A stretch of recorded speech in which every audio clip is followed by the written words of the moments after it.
Hey guys, it's Jax Foss here, uh, coming with you with my buddy Jeff in Australia. It's So, daylight here. yeah, it's night here. It's like 6:30. Whew. So, yes, and today we are going to be talking about a very controversial aspect of the EU. Jeff, do you want to tell our watchers what we're going to be discussing today?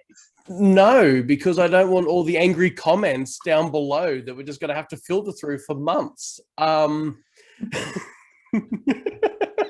I don't. No, look, it's this whole idea about the Clone Wars basically not fitting the EU. The Clone Wars multimedia project being one big, large, encompassing thing that made a lot of sense and was perfectly planned out. And then Filoni kind of steamrolled over everything. Yeah. Bad. Yes, he did. So yeah, May the comments begin. May the comments begin. So what would you say is your most the part of the multimedia project that you feel was the most upset by the 2008 the Clone Wars series? It actually it probably was the comics, I think, actually, probably, because they were incredibly well planned out. And whenever you got them, there was always this bit at the front, like it was 2 months after the Battle of Geonosis, which, by the way, is actually also unprecedented, I think, for the EU. A lot of other events or novels are like, it took place in this year, it took place in that year, like 40 BBY, 20 ABY. Yeah. And they never actually say it was the third month of 20 ABY. Like, you don't get that a lot. Like, you don't know what month certain events happened. Whereas for the Clone Wars, it was broken down into months at the beginning of those comics. And it would say 2 months after, 3 months after. And then eventually it does this weird shift towards the end, I think, where it's like 1 month before the Battle of Coruscant. I think that some of the last ones did. But they really, really filled it out and fleshed that out in a very strong way. Because some of the other novels, feasibly, you could try and shuffle them about. They do say, like the MedStar duology, it's very clear that's in the second year. Oh, yeah. And they make that very, very clear. But you could shuffle the novels around. And since they're usually one self-contained story, it wouldn't matter too much. Whereas with the comics, it definitely, this event leads to that event. This character does this, which then starts this, which leads there. And so to start hacking that apart, changing the timeline and wedging things in, probably the comics got the most upset. That's not to say the novels and the miniseries and everything didn't. But yeah, the comics were so well looked after in terms of continuity that, yeah, they got it bad. That's true. They really did. And in particular, the timeline involving where, I mean, another significant point of the timeline is Anakin's knighthood. In the comics and in the multimedia project, it's very clearly roughly a year before Revenge of the Sith. Yeah. Almost a full year, give or take like a couple months. And or even closer, for his knighthood. But yeah, that's exactly where it's supposed to be. It's very, very close to the end. Right. That's another point I want to bring up later on, but we'll come to that. Yeah.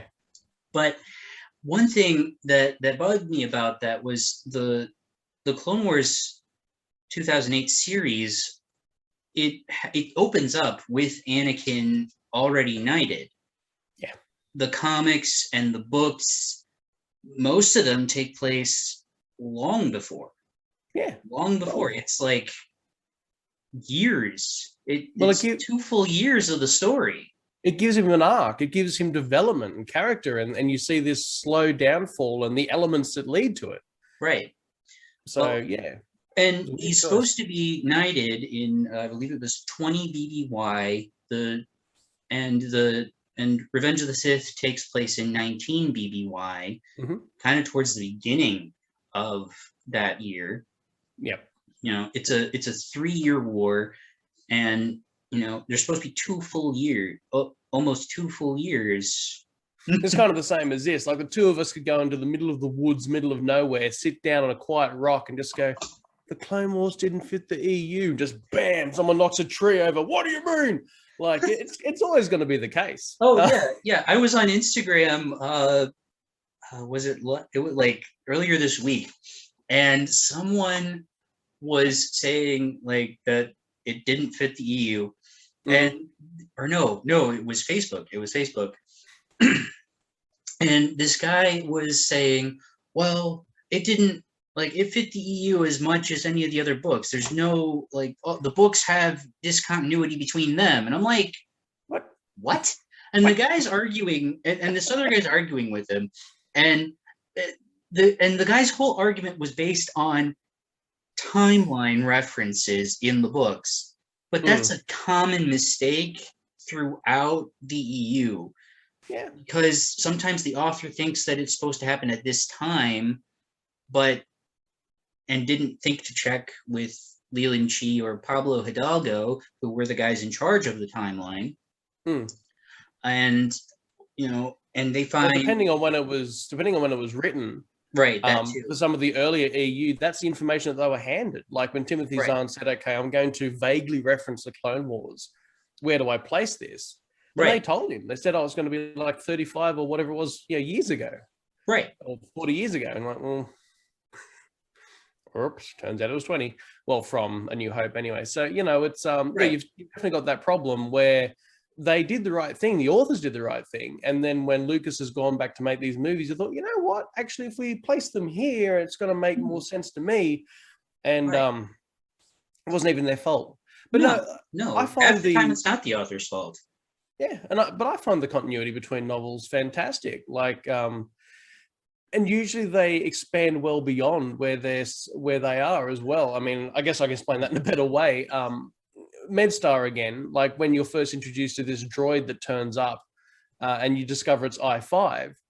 It's like, well, this actually now has links all the way back to like Shadowhunter, and then all the way through to Coruscant Night novels, because I-5 is that that linking factor there, which was brilliant. And he even tells a story of like Shadowhunter, like from his point of view, and which is, again, it's not particularly difficult to do, I guess, as an author, to go back, find something and reference it. But that sort of thing happened a lot with the novels and comics, where there was this flow of continuity, certainly to the best of their ability, although maybe I should probably also say they were trying.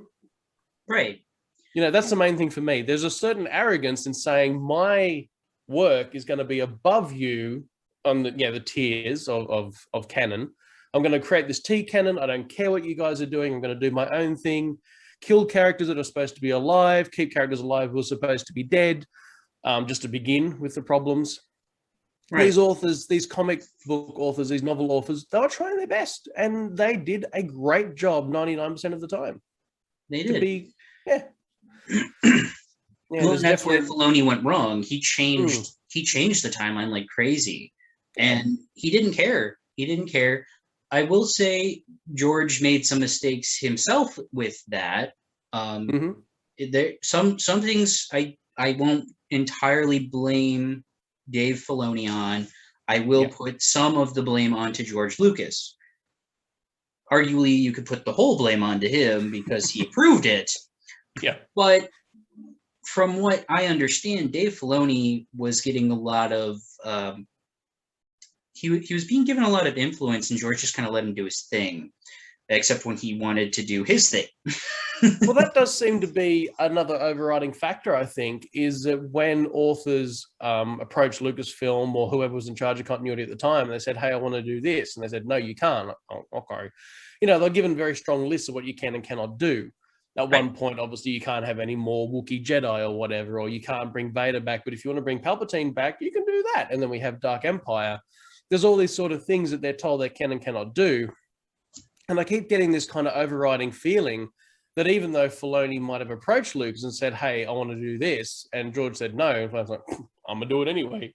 It just... There were aspects of that, especially with Ahsoka. One thing that I thought was weird was her existence was insisted upon by George. He wanted her to exist. Yeah. he wanted her to exist. I thought that was strange. I was like, why would you want to give Anakin an apprentice? That's like you're already making a problem with the timeline here. Well, you're creating a problem with your own movies. If we just scrap the EU completely, if we just scrap it, don't include it at all, you would think that when you're portraying this idea across episodes 2 and 3 that Anakin's not particularly trusted, he's not given an awful lot of lead to run with. He's on a tight leash, basically. Yeah. But they certainly don't trust him. They don't even want to make him, a master, that sort of thing. And by the way, that whole bit where they're like, you're on the council, but we don't give you the rank of master, would that not be the perfect time to bring up, had an apprentice, she left, that's not my fault, really, master now? No, it doesn't come up. So you're really, I guess, mucking around with the character development Lucas himself made across 2 movies. Right. What? And that's the issue. It's like they're not thinking clearly about the continuity issues that they're causing. And okay, so while we keep coming back to Revenge of the Sith, I'm going to discuss this one issue that I have with the novelization. So if you, as we've said, Anakin, he wants to be a master, but he's been a knight for less than a year at this point, maybe a full year, maybe, if we're going to be generous. That's my cat, by the way. There may be cats making an appearance in the background here too. They're pretty chill. Well, actually, you just turned your shoulder. I think I saw the back of one. Oh my goodness! Hello.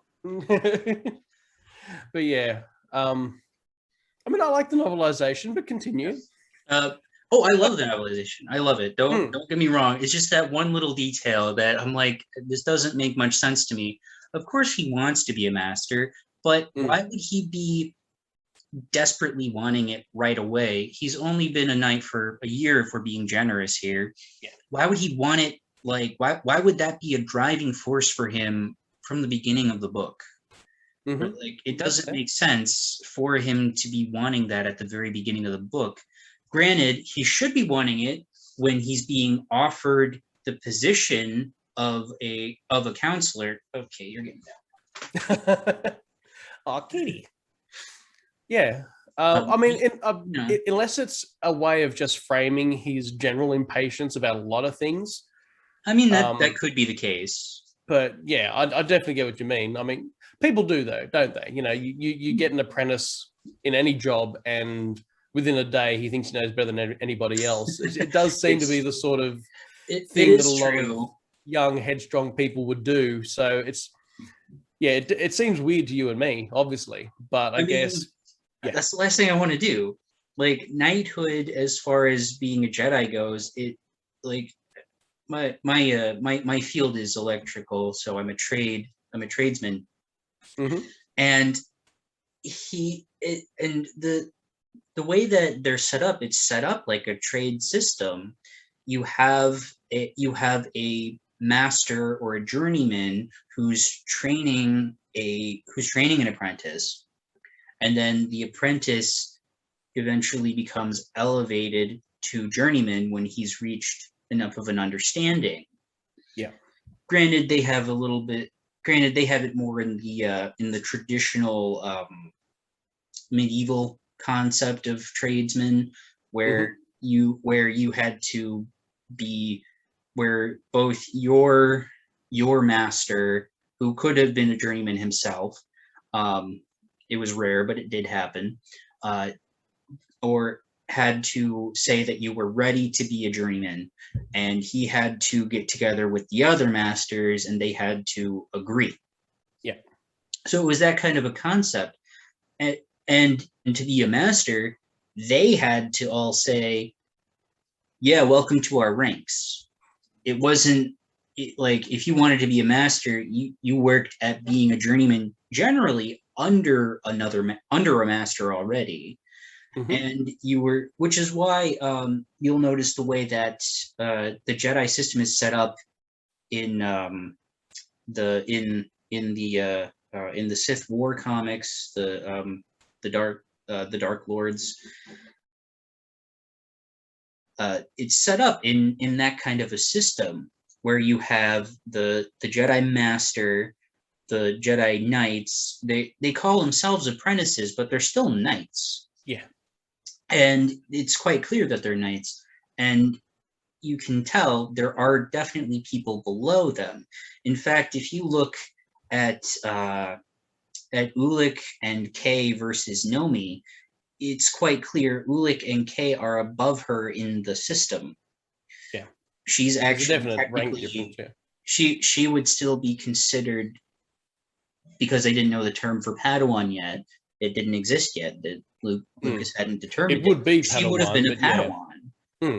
She would have been a Padawan who didn't quite, because she had her master died. Her original master died before he could knight her formally, and so she was technically below Kay and Ulick in the process, but by the time the war was in full swing, she would have been considered a full knight.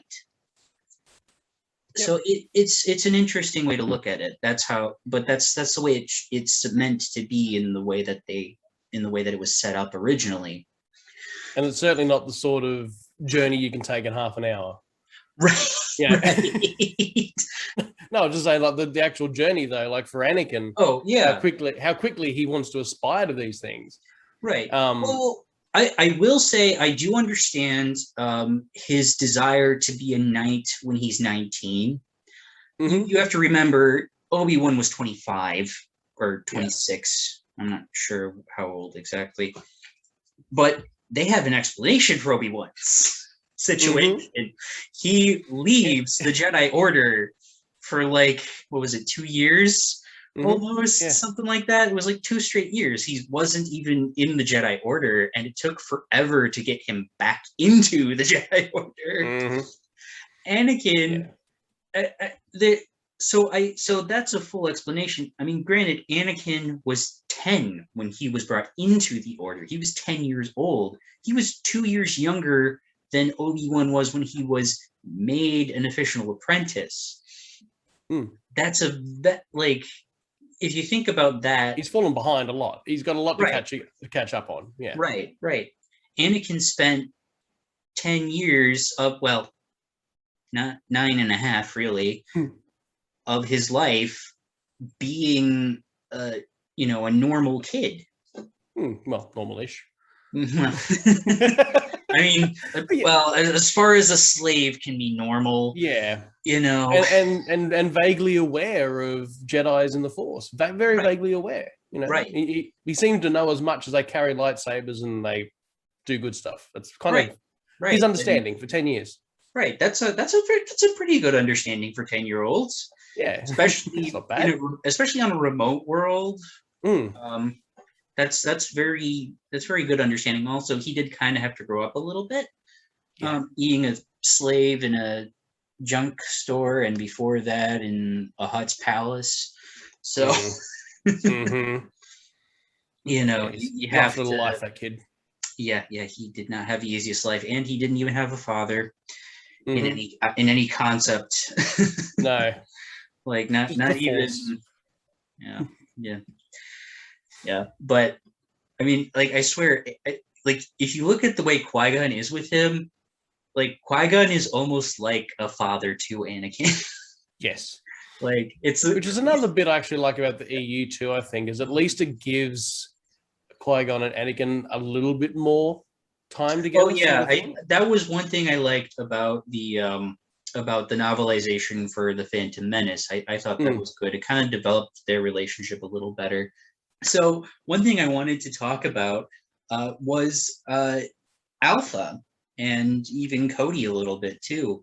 That was the one thing in the Clone Wars that really bugged me. The one thing. well, the one thing at the beginning. That's fair. Yeah. Especially when I looked deeper into it and found out that Cody, Appo, and adding in and Bly, and then adding in with the Clone Wars series Rex, they're all supposed to be trained by Alpha. Yeah. And I'm like, wait. Alpha left to train roughly for like 6 months to a year. All of these commanders and potential commanders, he left to train them like 6 months to a year before they changed armors. Why, if that's the case, that's what's happened. Yeah. Why are they all in phase 1 armor? They should all at least be in the Clone Wars. What do they call it? ARC Trooper armor. They should all at least be in that, where it's like where you got the fin, the full fin, and the rebreather parts. They should all at least be in. They should all at least have helmets like that. Yeah.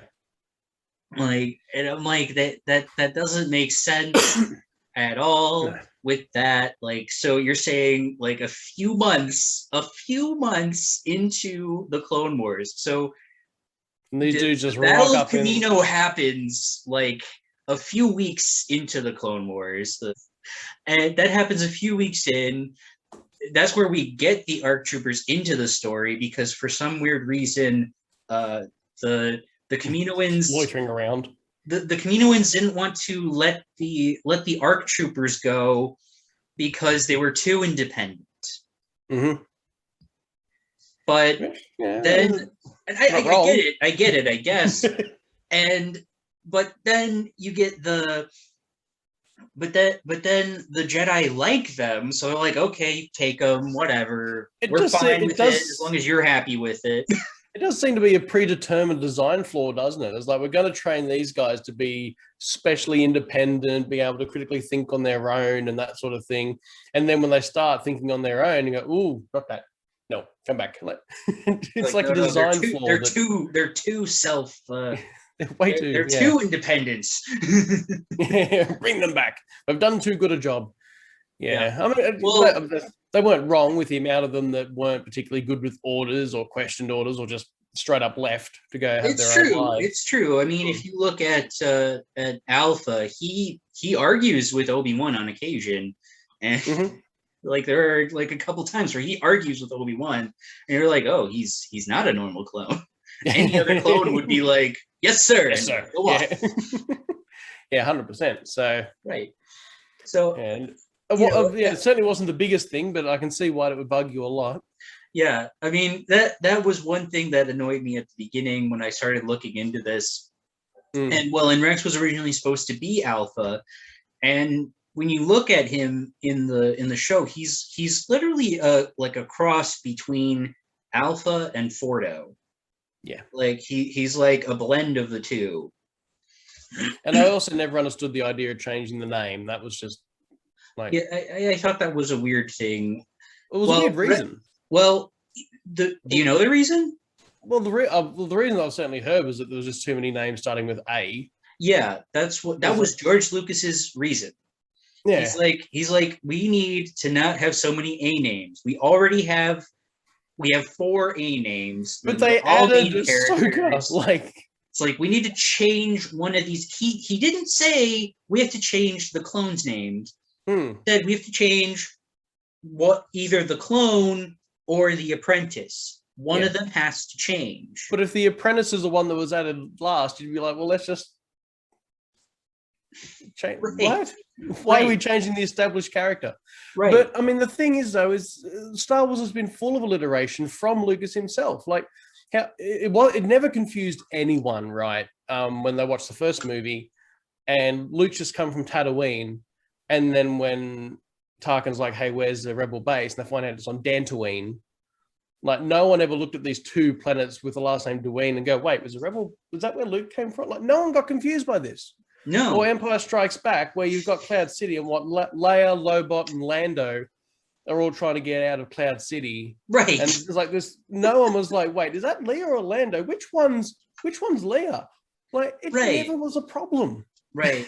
Well, George is the guy who thinks that he underestimates his fans. He always underestimates fans. I mean, even going back to the original movie, he was the #1 doubter. His own wife even thought that the movie was going to be great. Yeah. Like his wife, Carrie, everyone was like, even Spielberg, who helped him with the movie because he was freaking out. He was like, George, this is going to be a great movie. Yeah. And George's like, no, it's not. It's going to be terrible. It's going to be terrible. I'm never going to be able to work in Hollywood again. They're going to kill me out of Hollywood. And it's the biggest breakout movie of the century. It's like the one. Yeah. Right. Really weird stuff. It was the biggest original movie of the century. It was so popular. Yeah, really there weren't a lot of people who went to go see it at opening night. There weren't a lot. But it just gave momentum. Took off. Yeah. From that, it was so popular. People got it packed out theaters. They actually extended the time it was in the theater because it was so popular. And just kept on adding sessions. Right. Yeah. It went absolutely ballistic. Yeah, he keeps doing that because he did the same thing, and you're probably going to try and cover it later, but did the same thing as well with the idea of Moraband. Oh gosh, that was so dumb. I was like, wait, you're changing like why? Moraband because to Moraband because of Coruscant. Yeah, it's like no one is confusing the two of these. No one's going to get confused by that. No, even a child would still understand the difference. Yeah. Okay. How old was I when I started watching Star Wars? I want to say I was 6. Okay. It took me very little time to figure out Dantooine and Tatooine were entirely different places. It took me very little time. So continuing on. Back to the Clone Wars. So as I was telling you in preparation for this, I was reading Jedi Trial. When I looked into the character of Nija Halcyon, I was stunned when I looked into this character because I was like, wait, because he tells Anakin straight out, I have a wife and kid. Yeah. Because, well, I mean, Anakin's, what is he, 21 at this point? 22? It's very close to the end of the Clone Wars. Like, he's 22. He's 22. And he's like, he straight up tells Anakin, I feel like I can be honest with you. I'm married and I have a kid. Yeah. And he's like, wait, what? Are you gonna, so, I mean, it's up to you if you want to report me to the council. And Anakin's like, well, you were honest with me, so I'm going to tell you my secret. Yeah. I'm married to the senator from Naboo. He's like, whoa. You're 22, man. Yeah. And you haven't told anyone what's happening. Yeah. It's like, you're 22. You're married to a 26-year-old. Okay. I am, well, we're essentially in the same boat here. So, all right. And then I looked into Halcyon a little bit. He is Corran Horn's grandfather. Yep. I was like, wait a minute. we have just merged family connections here. Yeah, again, it's that thing of the novel writers forging far longer connections than what you might get from something like the Clone Wars series, where this particular narrative point carries on to the next episode. And I was like, no, in the novel stuff, this particular narrative point carries on for the next 3 generations. It pops up somewhere else. It's an incredible work of continuity that they do across the board. And then when I guess the X-Wing series, I think the first or second novel, and he's got the little medallion, like that Jedi medallion that was like supposed to be passed around the family when someone became a Jedi, but it's not really exposed in that first or second novel. It kind of links directly to that almost. Oh yeah, well, because not almost, it does link directly. Nietzsche gave it to Corin's father when he was a child, and he found out. I forget his name. I think it's Valen. I think his birth name was Valen Halcyon. If I'm remembering correctly. Yeah. And Nietzsche gave it to Valen when he discovered that Valen was force sensitive, and he secretly trained him for a little while, which I thought was interesting. I thought that was an interesting little bit that they added in to the story. It's not very clear in this book, in Jedi Trial, but when I looked into it a little bit, I was like, oh, that's kind of cool. That's a cool connection there, connecting their families across generations. Yeah. It's really cool. Absolutely. Yeah, I loved it. I thought it was great. But one thing that I thought was interesting, because I don't know how much we've talked about the Darth Plagueis novel, but I love it. I thought it was interesting finding, like, when I was reading this, the character of Pors Tonith. I was like, wait a minute, Tonith? I know that name. Because I'm like, I know that name. That's for that name is mentioned in, and I'm like, okay, so we have Chairman Tonith, and there's a reference to a nephew here. That's probably him. Yep. Yeah, just he's brilliant. But the Plagueis novel in general was a masterclass in continuity and how you can bring so many sources together. The one book that came after it that I feel like destroyed the continuity of the book was Maul Lockdown. That was the one thing. I was like, wait a second, why are they referencing the Ariadu event that happened in it was referenced in Darth Plagueis, and Darth Plagueis gets his Sojourn is destroyed. His fort on Sojourn is destroyed during that time. During the time on Ariadu, and he hunts down and before Palpatine even gets back to Coruscant, in that whole time frame, Plagueis has used Jabba to contact Ars Varuna to let him know, hey, your attack failed. Yep. And he abdicates, and by the time Palpatine comes back to Coruscant, Varuna is dead, killed by everything Plagueis. Shifted in this short, Okay, if you look at that, like that, all of that happens during Ariadu, and they reference it in Maul Lockdown, and it's like, wait, it's like, this is the story of how they got the nuclear device to blow up Sojourn. Yeah. So there's that. That was the one thing that really interrupted the continuity for me. They have a little time machine, and they got the explosive device, and they took it back. Right. That would take way too long to explain that. Yeah. But they just chalked it up to the writer misinterpreting when things were supposed to be happening in Darth Plagueis. Yeah. Yeah. Well, when the events are so close together, I can see how that would be easy to do, though, I guess. Right.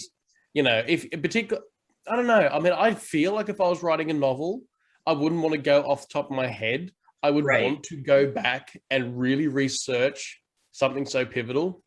Exactly. But I guess if you're not going to go back and pull out a physical copy of the novel and be like, okay, explosive device. If you're not going to do that, it's probably really easy off the top of your head to be like, I know. The thing that goes bang there, they can be he just made a reference to something that I don't think he had paid close attention to the timeline. I think he had read the book and was going off of his memory more than using the book as a Yeah. Because if he had really been thinking about it, or even like gone back over the book, he just would for have a flip found, through. you know.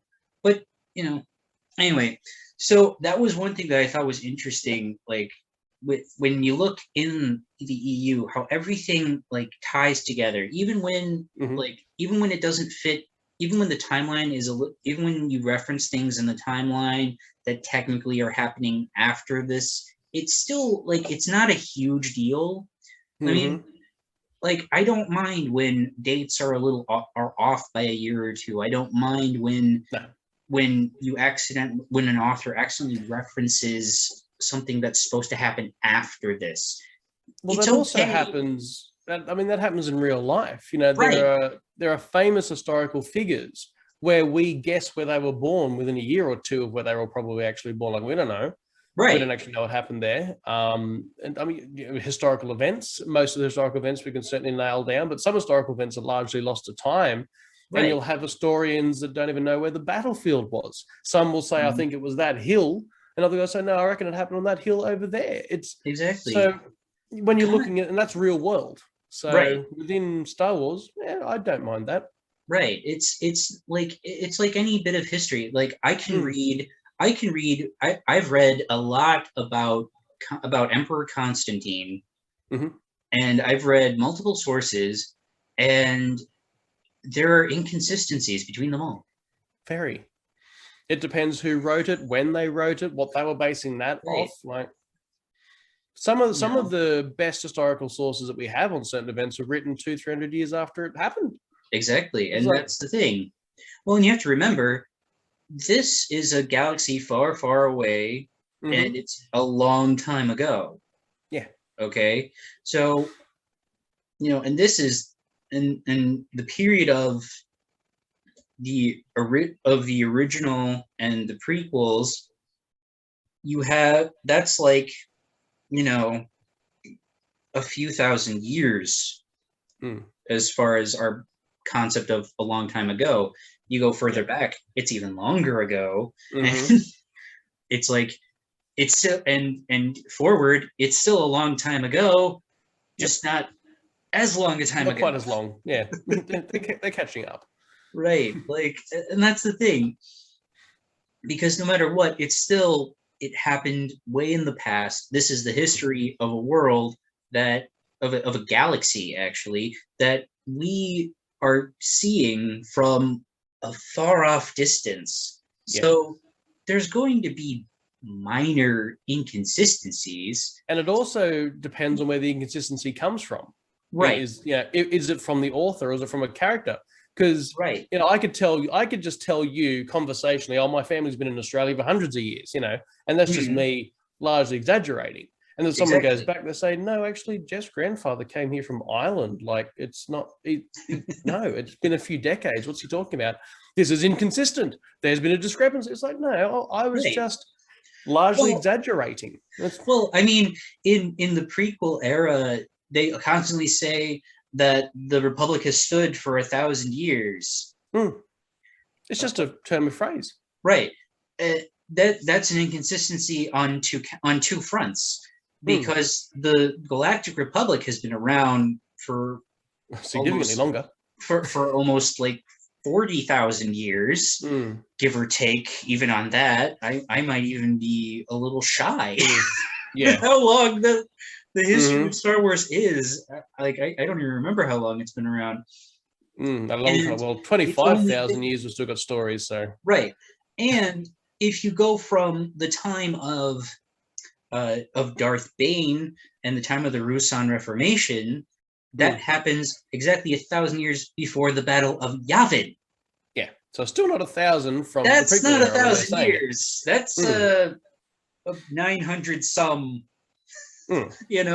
And they say and they make reference in the comics and the books and even in the Clone Wars series, they even say, oh, Yoda's 900. He's not 900 yet. He's 900 in Return of the Jedi when he dies. Yeah. And people it's the generalizations. And people like to pick those little details apart, but it's like, well, it's not quite that cut and dry. And then it's like if I told you, oh, I saw some old bloke out the front of my house yesterday. He was like 100 years old. It's like, well, I'm just saying he was like 100 years. The guy's probably like 60, the poor fellow, and had a rough life. I don't know. Right. But you know, I just exaggerate and say, oh, he's like 100 years old. And then anyone who is reading Our Lives as a novel will be like, that guy's not 100 years old. What's this author on about? I was like, no, the characters are just... Right. You know, you don't get... Right. Something from a narration point of view, you can take a bit more seriously, but when characters are saying these things, they're generalizing heavily. It's... Right. And that's the thing. And that's where that's where people keep saying, oh, there's continuity issues. And I'm like, not really. It's mostly, for the most part, it's the author making a mistake, or it's the characters generalizing. You can't just, like, it's one thing, it's like little details like having Palpatine reference the Ariadu operation in Maul Lockdown. That's a continuity error. Yeah. But it's one part. It's one brief moment in the story, and it's easy to go past. Or maybe it's things going as he has foreseen. Mm-hmm. Yep, he has foreseen Ariadu. Well, I believe it was technically already in the work. I believe it was already in the works. I believe he was working towards it. Yep. Anyway, and quite possibly the discussion with Maul, where Maul was like, can I get involved in this? And he's like, you have no role. You know, that may have already happened for all we know. We don't know on the precise details of timeline. We don't know. And of course, the other fun thing is when people say that there's massive conflicts or, you know, within the narrative, we have to go down this deep and discuss it this heavily, you know, to really find it. If you're just doing a read through of the novels, you'd probably never pick that up. Right.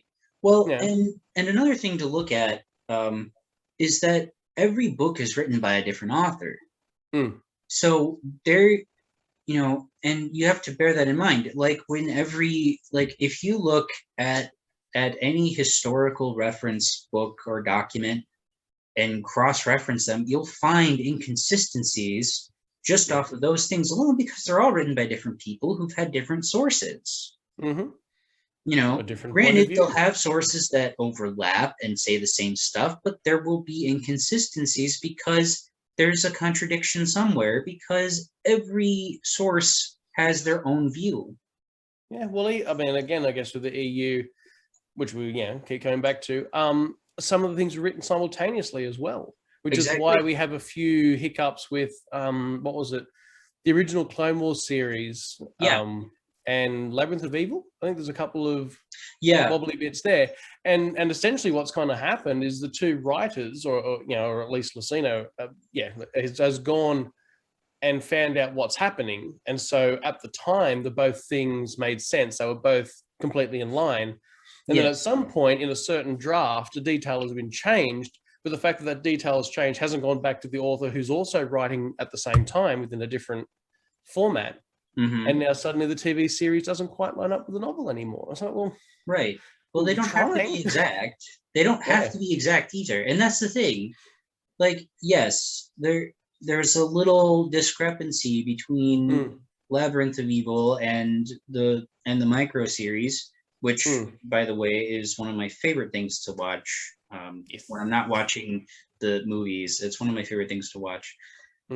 And it, like, you can, and it's okay to have those little inconsistencies, because, you know, especially at this point, it's very tough to maintain a precise, consistent timeline here, because you're coming to the culmination of the story and you're trying to get the stories out as fast as possible. There's going to be a hiccup somewhere. I mean, in one way, and I think I was going to say this much earlier, but in one way, I think with the Clone Wars, that's something that bugs me a bit, though, is that we've had, or not we didn't do anything, but Lucasfilm had so long to have planned this right. And so for the Clone Wars as an era to actually have gone so wrong is incredibly embarrassing, because the Clone Wars is one of the only historical events that's mentioned back in 77 in the first movie. So if you're trying to do, Legacy or Fate of the Jedi or whatever, and there's a few hiccups, well, you guys are writing this largely on the fly. But at the time when we finally come around to doing the Clone Wars, George Lucas and Lucasfilm have had decades to plan this out, to think this out, what would happen, what's going to be the timeline. So to then, muck it up so bad is a little embarrassing, I think, in a way.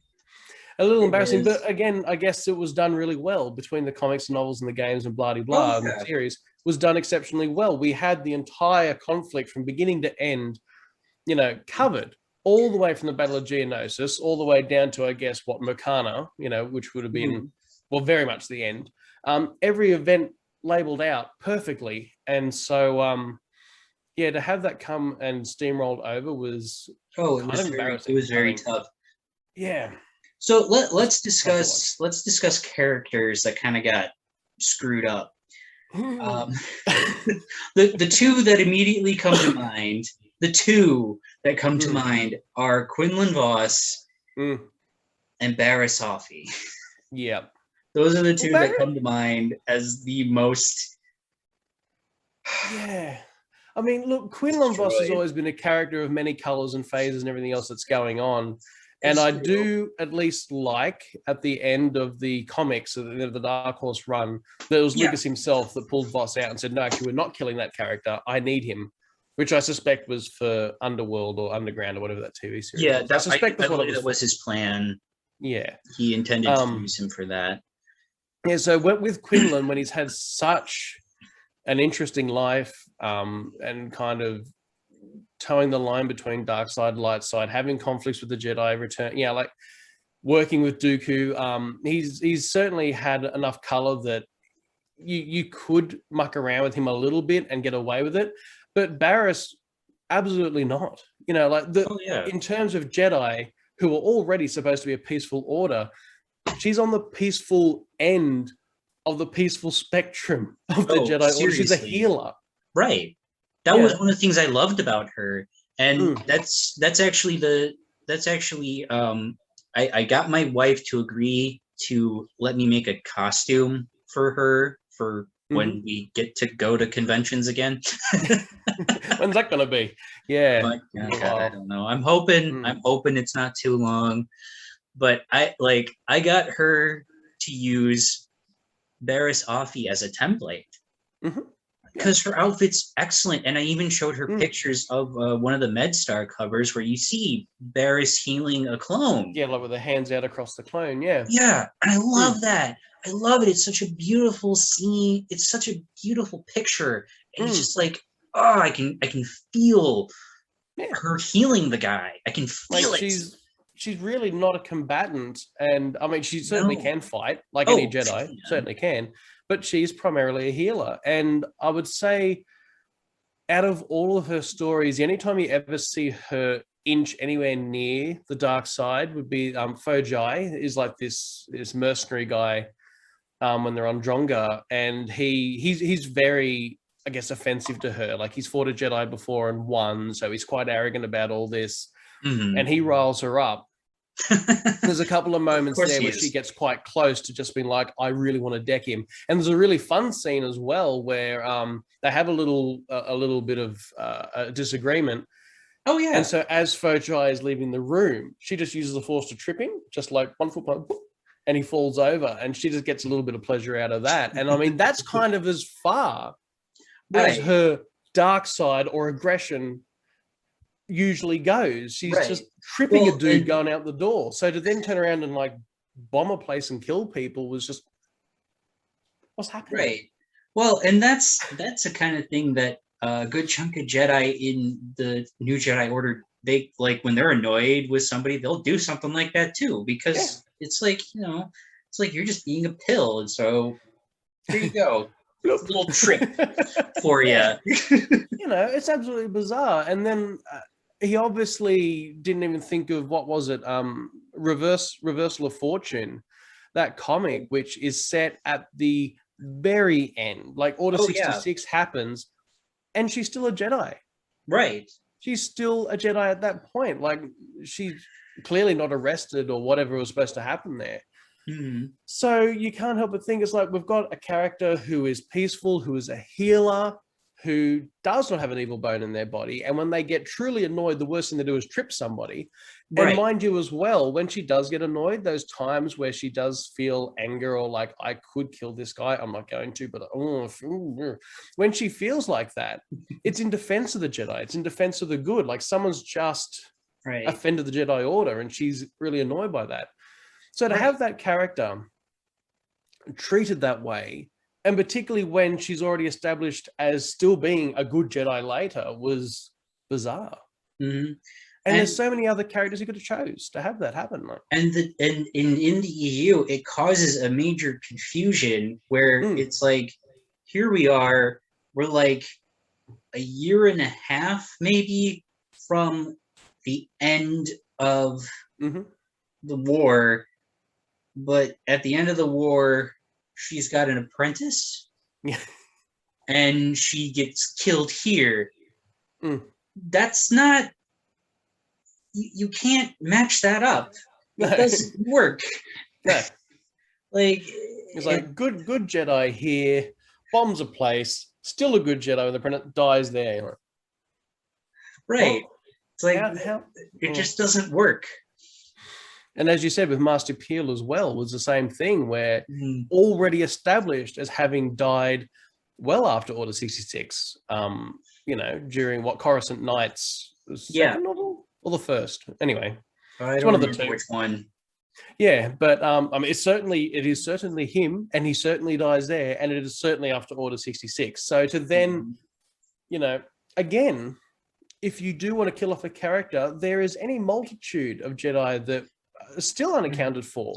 Well, the issue there is that with killing him off in the Clone Wars, there was literally an empty seat in the Jedi Council in Episode 3. See, granted, you don't see him. There's a whole chair you don't see in the Council chambers. There's literally one whole chair you never see. And actually, there's two because Shaak Ti's still alive, and you're not supposed to, and she's not supposed to be visible because she's injured. Yep.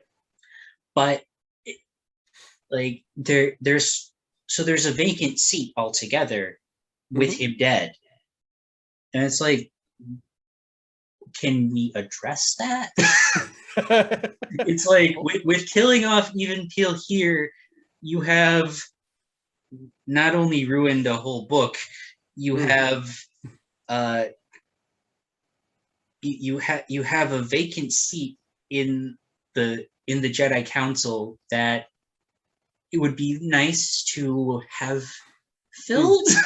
Yeah, like we're master short here. Can we have?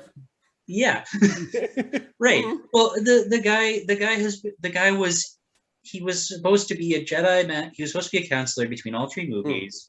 That was not contradicted at all until Filoni decided to kill him. Like, oh. And the only reason they got away with it is because you don't see him. Yeah, the camera doesn't pan that far. Yeah, and it's like, well, like Mundi and Yoda and a couple of other masters, he's probably just hologramming himself in. Or he's a bit busy right now. He'll call you back later. Right. Right. He's mid-battle. Just very, very bizarre state of affairs with, as you said, with those particular characters. It's happened with a few characters here and there. Filoni's just completely thrown stuff out the window. Oh, yeah. And like, Tarkin or whatever as well.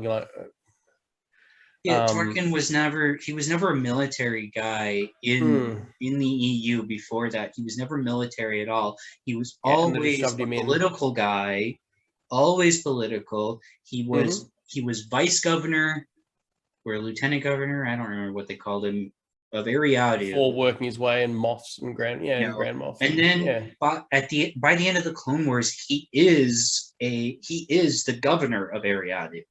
And he's one of by the time of the Clone Wars, he's the governor of Ariadu. He is a regional governor at the time of Revenge of the Sith, because because they make reference to the regional governors having direct control and stuff, and the powers of the Senate kind of being some of their powers eroded away completely. Yeah, that was one thing that was one aspect in the deleted scenes that I am very grateful was put into the novelization, that I wish they had kept in the movie, because I mean, I get that some people don't like the political side. Gonna get too bogged down, yeah. But the politics have always been involved in Star Wars, and granted, in the original trilogy, they make vague references to the political structure, but a good chunk of the prequels is about the political issues that came about. It's the driving force behind everything. Like, if you were to go through and do a special edit where you take out anything involving politicians or discussions of trade disputes and whatever, you'd be watching 3 movies thinking, what is everyone fighting about? Exactly. Why are they so angry? What's happening? Right. What is this? Why? And now, why is he being shot? You know, it just nothing makes sense without the politics in the background. Nothing. Right. Well, because like at the beginning of episode 1, you have no idea what's going on. You're like if you don't read the opening crawl, you're totally lost on what's happening. If you're just walking in with your popcorn, you're like, okay, there's just a couple of Jedi. Okay, so there's Jedi, and they're on the space station. And if you cut out, like, you'd have to cut out all the dialogue at the beginning. The whole idea of the invasion and not wanting to discuss things, and Queen Amidala not wanting to bow to their wishes. Lost. Yeah. You would be so lost. And like, I get why people don't want a lot of political stuff, but that's kind of important. And I feel like that's one thing that they should have included in episode 3. He tried to pull back from it a bit. I was like, it suffered slightly for it. Like that was one of the things. Like, there were actually a lot of scenes in episode 3 that I was like, why would you cut these? These should not have been cut. These should have been kept in. It's because he wants to have the longest sword fight in cinematic history. So you got to cut something else out somewhere else. Seriously, the lightsaber duels could have actually been shorter. Well, maybe as long as you cut out that weird thing where they're just like helicoptering at each other. So discussing Quinlan Voss for a little bit here. Like, my main issue with the episode, the one episode they have him in, which was so annoying. I was like, he's only in one episode? Like, come on. Like, even Lucas understood the importance of the fact that he wanted to rescue him from his death in the comics to put him in a live TV series later. Lucas realized the importance of this character. Right. And what? And Filoni has him, and he's like some high hippie. I'm like, that is not Quinlan Voss. He's gone back to Rylith. He's on something. Like, he's the badass Jedi that every kid pictures. Like, when they're thinking of Jedi as like awesome and I'm gonna fight, like, that's the kind of, like, Quinlan Voss is literally that Jedi. Yeah, and like, and particularly within the comic series throughout the entire conflict, he's just such a wonderful, dark, nuanced, and multifaceted character. Like, and I know, like, he really shines there, even though he was obviously in comics well before. Time Wars. But that's where he really began to shine. Incredibly. And I loved it. Actually, I really also love that little bit. There's just that small, tiny, I forget what battle it was even before, but he sits down next to Obi-Wan, but like via hologram. But they're both just sitting there anyway, and they're just discussing Anakin, like, as his apprentice, and like, should I trust him on? No, it was before the first battle of Kamino, where Obi-Wan, for one reason or another, decides he doesn't want Anakin on the mission. Right. Right. And then Quinlan's like, well, look, that trust is probably going to have to go both ways. You don't know if he's going to perform or whatever. I forget what the problem was. There was some problem. Obi-Wan didn't want him to go. Well, and then okay. Quinlan, So before the Battle of Camino, Anakin is this is early on in the comics, and Anakin's spending time with Ayla, which I thought was great too. During that, because she's got a mechanical mind, and like it's surprising the number of mechanically minded Jedi. I love it. Like her, Stacey Team. I love those two specifically because they're so mechanically minded, and Anakin is insanely mechanically minded. And they encourage him in this area. Like, and he's frustrated, he's dealing with this thing, and Ayla's just like smack. And it works. And he's like, how'd you know to do that? She's like, it's no mechanics trick. It's like at a certain point, if it's just not working, smack it. See if that makes a difference. If that doesn't, turn it off, turn it back on again. If you're doing everything right and it's still not working, hit it. It probably just needs to align and it's just a little off. You just whack it, it'll line right back up. Yeah, that was a beautiful. I thought it was great. Yeah, and what's happening is Obi-Wan is trying to understand why he's having such trouble with Anakin. I've read the comics more recently than you have, I believe. So it sounds like it. Because I love that whole interaction between him and Quinlan, and it kind of strengthens a bond between Obi-Wan and Anakin. Once again, enforcing how important a character he is. But I forgot why he didn't trust him. Yeah, what was it again? Anakin. Well, it wasn't that Obi-Wan didn't trust Anakin. He even says it's not that I don't trust him. It's that I don't think he's ready for this. And Quinn's like, well, why do you think you feel this way? And he's like, I don't know. I've had to kind of raise essentially my little brother for this whole time, a kid who's 16 years younger than me.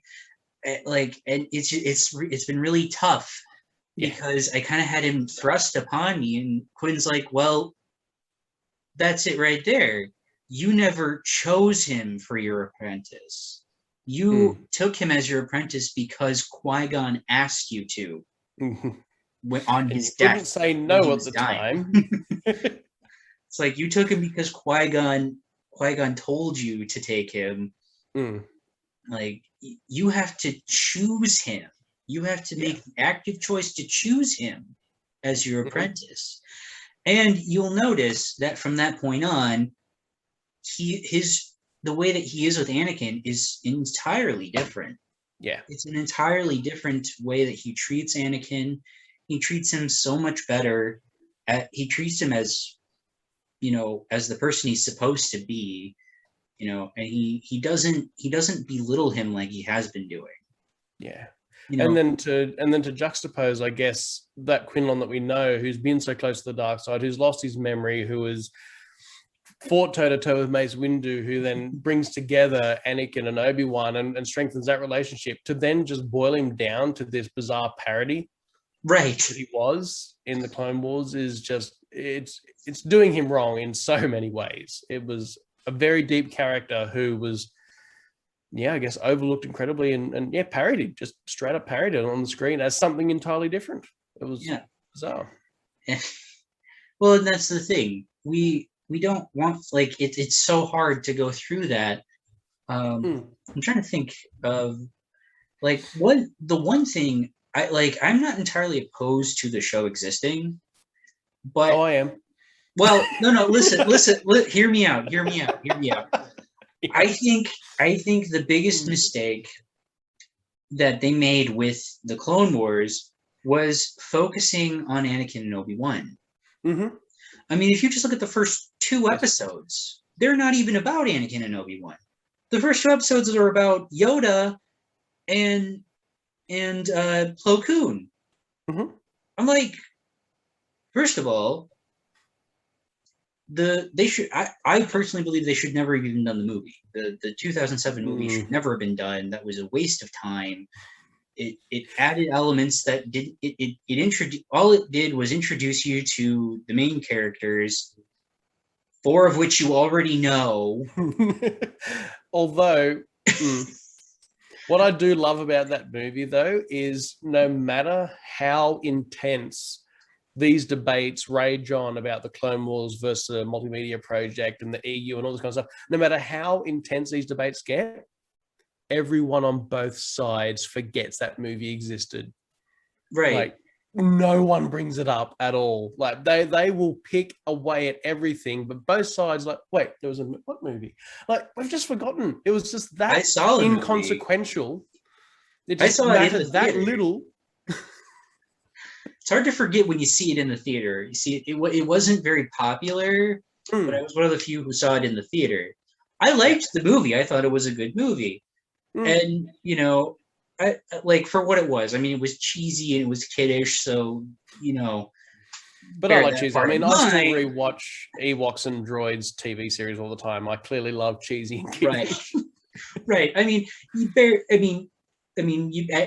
in mind, and it's like, okay, well, adding in those details, okay, you know, it makes sense. Of course, it's going to be, you know, but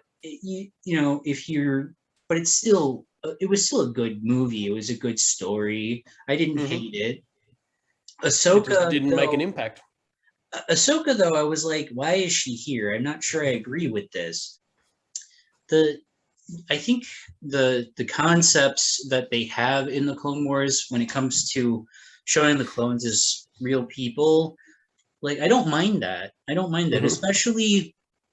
especially when you go from the idea that that Rex and Cody and all of the commanders they were trained by ARC troopers because they're not quite on their level, but they're between them and the other and the basic. They're showing some extra qualities that they see and go, yeah, right. And that's the thing. Like, I don't mind that so much, and that was one thing that I liked about the Clone Wars novel, or the Attack of the Clones novelization. When Obi-Wan goes to Kamino and he gets told about these clones, and he's like, these are people. How do I react to this as a Jedi? Like, these are all human beings I'm seeing before me that are, I don't know how to react to this. They're basically squishy droids. Their minds are so right. He's like, I don't know how to react to this. They're more free thinking than droids. But they've been so heavily conditioned. There's like, but they'll take any order that I give them without question. I think that's why he liked Alpha so much in the comics. Like, it was a human he could interact with. Right, like, have a normal conversation. He appreciated that there were times that Alpha didn't agree with him and would tell him, I don't agree. Yeah. Like, Alpha was like, no, I don't really agree with this. This is not really the way that I feel about it. I feel like we should do this. And I think Obi-Wan appreciated that he had a clone commander who would tell him, I don't think this is the way to do it. I think he liked that. And I think that's why Anakin liked him as well. I think that's why I think that's why all of the Jedi really liked when the new commanders were coming out and they started working with them, and they're like, oh, these guys know what they're doing. Will tell me when they don't think I'm doing something right. They'll tell me, hey, I disagree. Like, they're like, hey, we finally got somebody who can tell us when we're not thinking about the men. And it would take a lot of doubt out of the Jedi's minds too, because, I mean, up until that point, they weren't necessarily at all trained as military generals with tactics on large scale, like, not at all. No. And so to have these almost middlemen, these clones that can think on the clones level and understand what they've gone through, but at the same time can think for themselves. Exactly. Yeah, a tremendous asset on the field. So right, which is something we don't get later. Another thing I want to discuss is Shatterpoint. Mm-hmm. That was another thing that I really liked. It's technically part of the multimedia project, but it has virtually nothing to do with the Clone Wars. Yep. It's like it just happens around the same time. it just happens to take place during the Clone Wars. Yep. Like the clones are slightly involved in the story briefly. Mm-hmm. and it's Mace Windu returning to his homeworld because his only real apprentice that he ever had, Depa Billaba, comes back or goes there because she has been tasked to go there for, I don't remember why, it's been a while. I only read the book. Well, I listened to the book once. And, Yep. All right. So I don't remember why she went to Horon Call. I think it was something involving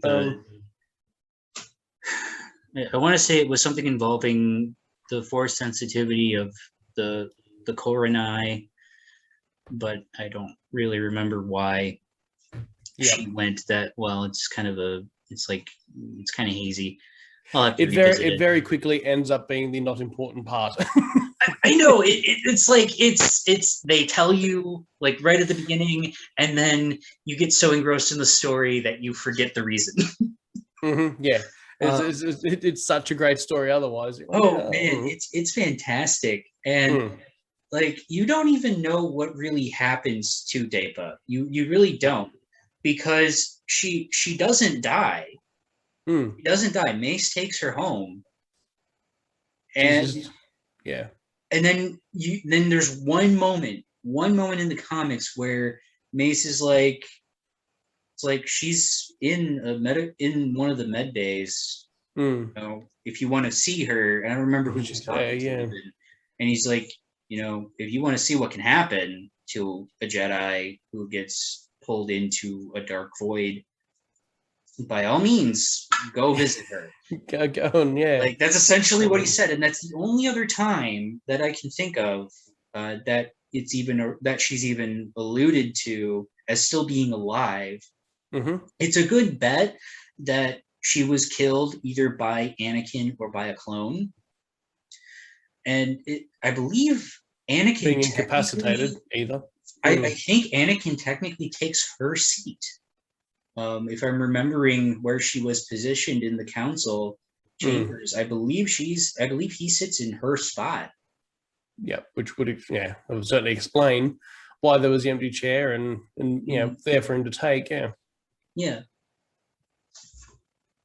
But actually, I guess it's not really particularly important, but it's kind of bugged me now. I feel like she was sent there in relation to the Clone Wars in some way. It was connected to the Clone Wars. It was like it was a recruit. To bring, I believe it was to get Coronae. It was to get Coronae recruits for the military, I believe, because these people have been fighting their whole lives. Yeah. For one reason or another, sometimes against each other, sometimes against the non-Corans, and it's like. And so the idea was, and they're all force sensitive, all of them. To a degree, yeah. Yeah, at least mildly. And like that was the idea, to get as many of them involved to get them involved, because more force-powered soldiers can help the story. And like that was the idea. And it was a good idea. It was far from a bad one, I will say that. But it didn't, but it backfired, and in the end they only got one. I forgot his name now. Nick? It's definitely been too long, hasn't it? Yeah, I have to revisit the story. I only listened to the audiobook once, and I don't have a physical copy. That's what I should have been listening to. Yeah. I've been listening to Darth Plagueis because that's like my default book to listen to when I'm between new books. Yep. And Darth Plagueis also being, I believe it's non-abridged, so because non-abridged audiobooks all the way. Well, I got the unabridged Shatterpoint audiobook that came out a few months ago. Recently. Yeah, recently. It was the. Did it come out with the recent batch or the batch before the first batch? I don't remember which. I don't think it's the first batch. I'm pretty sure, but yeah, it was. Yeah, this year. Because Rogue Squadron was with the second batch. Yeah, that's right. Also, a great series of comics and novels and. Yeah. again, we are sidetracked with just all this EU. We start talking like, hey, let's go look at X-Wing. Let's go. Well, actually, Darth Plagueis ties into the Clone Wars a little bit too, because I mean, really, everything ties into it. Everything really ties in at some point to somewhere else. And well, I mean, you can draw a line from Star Wars: The Old Republic to the Clone Wars. You just have to find interlocking points in the story. It doesn't. You just have to look for it, and it's there, and you're like, "Whoa, there's a connection that I didn't even think about, but it's there." And then the connections between the later books and novels is incredible. As the span that they cover. Yeah, wow. Just generally, wow. Actually, even with the Old Republic and the Clone Wars, the directs, oh goodness me, who was it? Anakin. When in the game, in the Clone Wars game, he goes into old mate's tomb. You just showed me the Lego version of him. Now I've forgotten his name. Exar Kun? No, not Exar Kun. Revan? No, Ulick. Oh, Ulick's. Yeah, that's right. That's right, because he actually had a grave. Yeah. So Ulick, Anakin ends up the only one of my custom Sith that has that actually had a grave. And I mean that's obviously a direct connection, though. That is a direct connection. It ties directly to the Sith War, which was a generation removed from the from Knights of the Old Republic, and that is three generations removed from Star Wars: The Old Republic, and Revan is being kept alive by the Sith Emperor, who was already alive during Knights of the Old Republic anyway. And it's also really fun breaking Revan out in the MMO. Oh yeah. But anyway. We are now so far from the Clone Wars. But that's the thing. Like, it just happens. Discussing Star Wars, regardless of whatever, discussing Star Wars is like discussing history. You're never fully off topic. Yeah. That was one of my favorite things when I was in college. But that was one of my favorite things with my history teacher. He was always like, we can start on one topic and travel on to another. And we're not off topic ever, even if we're talking about something 2,000 to 5,000 years ago, and now we're talking about something that happened in the not too distant past. It's all connected. It's all connected because they all tie together, and that's the beautiful thing about the way that Star Wars runs. It's written like history, or ran. Yeah, it's a beautiful way it ran. Yeah, it was so like it was well tied together. Yeah, you can always find connections. Which again, with the Clone Wars, is what annoys me because it would have been like 2007 or whatever Celebration. They knew how important the continuity was because that question was actually raised. And they said something on the lines of Filoni is well versed in the expanded universe lore and continuity, and we're taking continuity very seriously. And like this series will be taken, as a part of that overall continuity. And then there's, I think it says something about he'll be allowed to make slight adjustments. Yeah, that's what they said at the beginning. Slight. Well, the idea originally, the idea was actually, it was supposed to, their plan was to move up Anakin's knighthood a year. 1 year, not a few months after the Geonosis, not a few months. It was supposed to just be 1 year, and that was okay. That's an okay change. That's an okay change. It doesn't take too much of a timeline issue if you move that a year. That's okay. It's workable. Well, you'd have to shift Jedi Trial a little bit. Yeah, because at the end of that, that's when Jedi Trial. I mean, because of this, Jedi Trial is shifted anyway. Now, yeah. And as has been pointed out in the micro series, he's knighting in the micro series being largely its own scene. Could easily be a flashback or a flash forward, or could fit so you can make that work. Well, even going from the break off where that happens in the micro series, it's clearly moving from there. It's clear after he takes off, and you see him, and then it's this montage of shooting and lightsabers, and then the next thing you know, Anakin's got long hair. Yeah, it's clearly time has passed. It's clear time has passed. We've had a time jump here.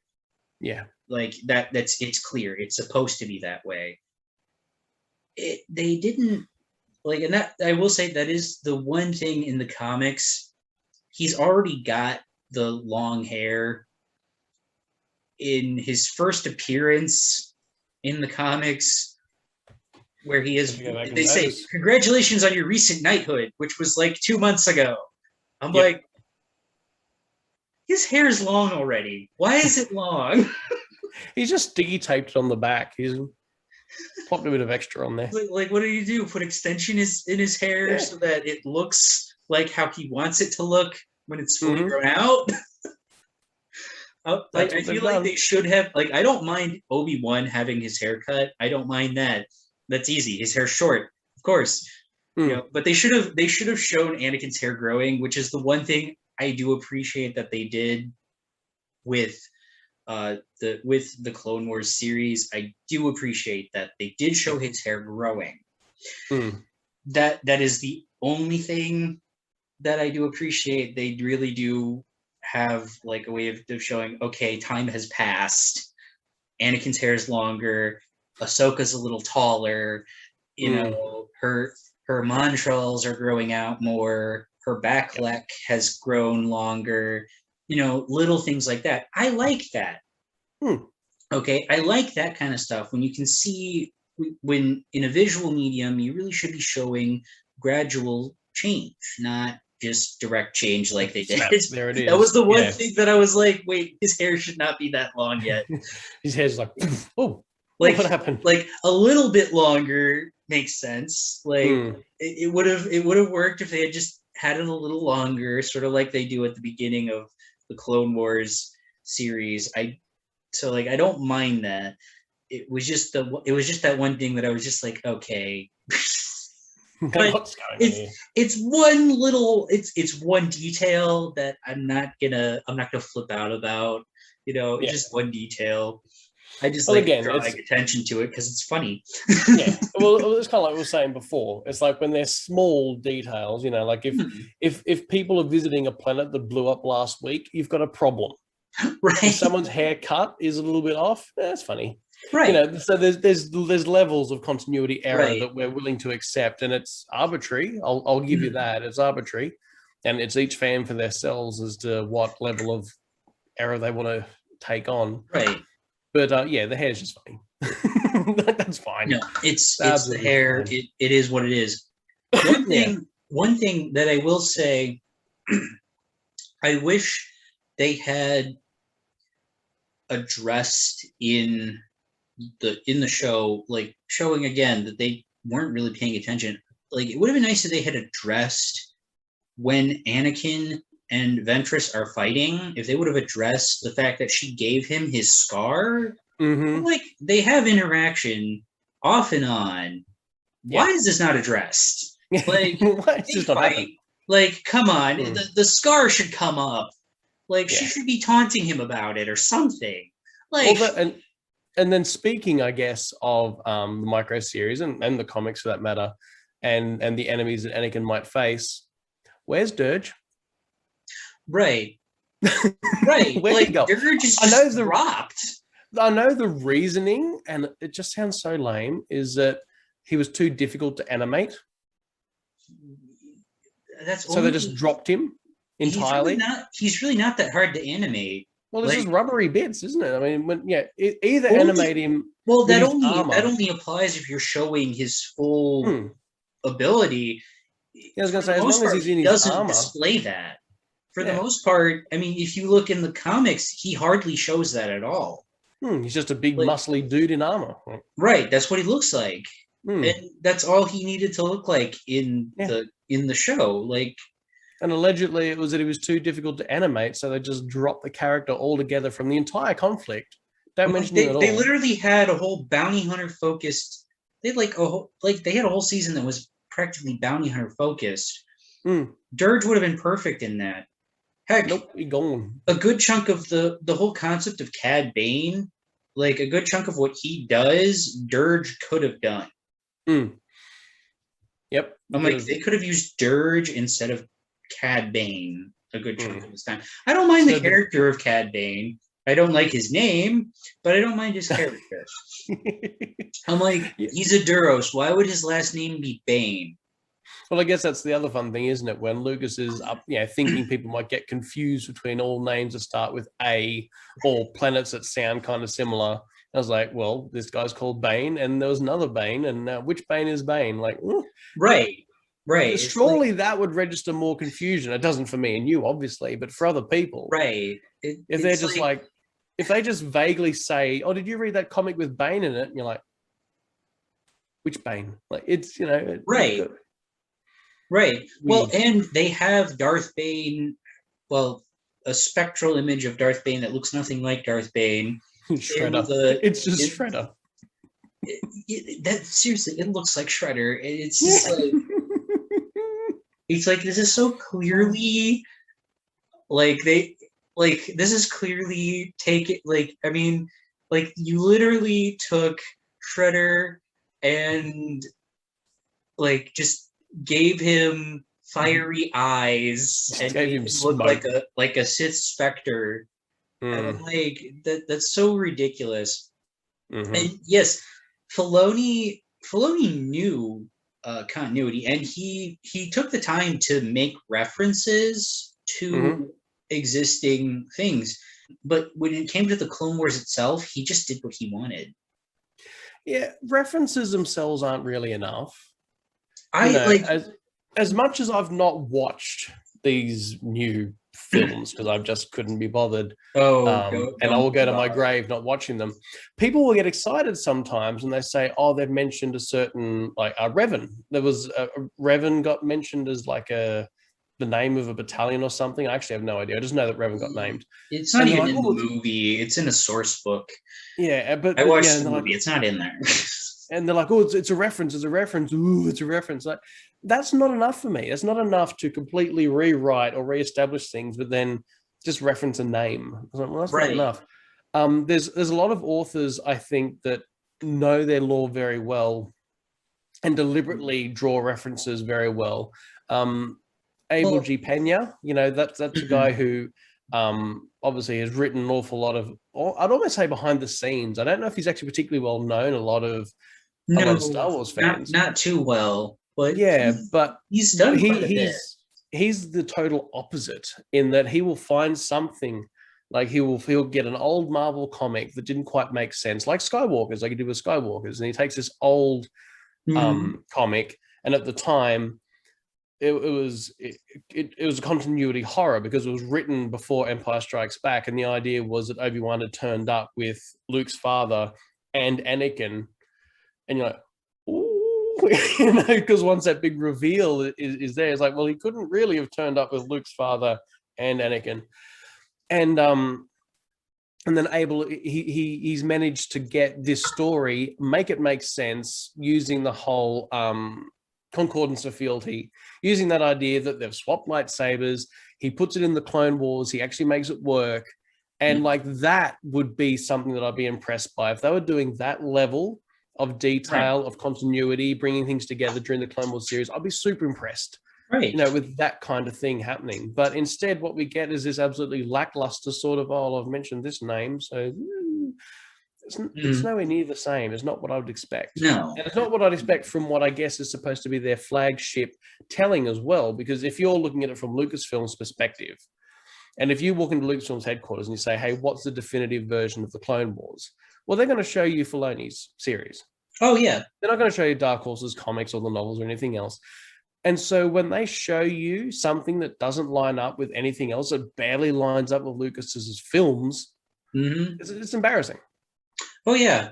Well, another thing that bugged me, one thing that really annoyed me in the show was when they encased themselves in carbonite. I was like, hold up. They make it very clear in Empire that this is experimental. It's an experimental thing, and it can kill people. Encasing, I mean, granted, carbonite freeze has been a thing before this, and they have talked about encasing people in carbon freeze before. But it's the risks inherent in it that you wouldn't usually take. Like, it's like you can't. It's like this has been like it's been going on, but there are too many risks, and people don't, and because people die from it a lot of times. Yeah, it's very rare that people survive. It's incredibly risky, and like. That's why the whole process is not designed to put beings in the first place. That's not what it's there for. It's to preserve. It's a preservation thing. It's like if you're putting a person there, generally they're putting corpses in there, as a way of preserving the body for to ship it home. Or again, in MedStar, they found a way to ship those spores out in carbonite because they had a very short shelf life otherwise, and if they encase in carbonite, they're like, oh, it'll actually last the shipping and that sort of thing, and gases, obviously gases, that's what it's supposed to be for, because you're not supposed to put beings in there, not people or aliens. It's not supposed to be for that. Well, and what it's meant for is it's to preserve things. That's what, and carbon can be used as a preservation item. It can be used in that way. It's tough, it takes a lot of work, but especially in Star Wars, using a carbon-based, like whatever they do to make carbonite, because it's obviously carbon-based. They call it carbon freeze, and they found a way to use carbon by mixing it with this other atom and forming this molecular structure that can be used as a preservation source. They found this, and like the whole point in episode 5 is to say this isn't really done. I've heard of this, but from what I understand, people die. It's like he is very likely going to die. Say goodbye, and the Empire, and Darth Vader's like, the Empire will reimburse you. He's like, don't worry about it. But my plan is to freeze Luke, and I don't want him to die. Officially speaking, because the Emperor wants him, but unofficially because he's my son, and I don't want to die. I don't want to kill him. Unofficially, but no one has to know this until I tell Luke later. So, anyway, so this is we're now going to make this at least a 2-parter, possibly a few more. So that's it. Yeah. Well, thanks for joining me on this video call, Jeff, for this video. I'm looking forward to seeing you on a few more videos in the future, because I feel like this will be fun. And for those of you who are familiar with Callum Johns, yes, this is the same Jeff. I'm just moonlighting on the side.